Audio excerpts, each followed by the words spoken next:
আসসালামু আলাইকুম, কেমন আছেন সবাই? Welcome to Salma Shakila blog.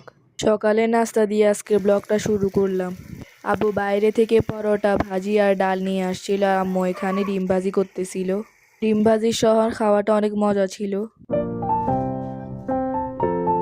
এরপর আম্মু মজা করে চা বানালো। কুয়েতে যখন এই প্রথম বাদামটা খেলাম এত মজা লেগেছিল। এটার নাম হচ্ছে ম্যাকাডেমিয়া। এটা ভ্যানিলা প্লাস চকলেট ফ্লেভারের। আব্বু দোকান থেকে এগুলো নিয়ে আসছিল। এটা এভাবে খুলে খেতে হয়। আপনারা চকলেট বা সুগার জাতীয় খাবার এগুলো ছেড়ে এটা ট্রাই করতে পারেন, একদম ন্যাচারাল আর টেস্টটা দারুণ।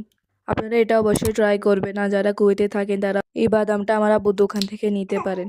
আপনারা অবশ্যই লাইক, ফলো, শেয়ার করতে ভুলবেন আর একটা কমেন্ট করে যাবেন, আর ইউটিউবে সালমা শাকিলা ব্লগটাকে সাবস্ক্রাইব করবেন। দুপুরে রান্নাবান্না কি হলো আর খাওয়া দাওয়া কি হলো সেটা আপনারা নেক্সট ভিডিওতে পাবেন। তো রাতে খাওয়া দাওয়ার জন্য আব্বু বিরিয়ানি নিয়ে আসছিল আর সাথে ফিশ কারি নিয়ে আসছিল। খাবারগুলো অনেক মজার ছিল। সবাই ভালো থাকবেন, সুস্থ থাকবেন আর নেক্সট ভিডিওর জন্য ওয়েট করবেন। আল্লাহ হাফেজ।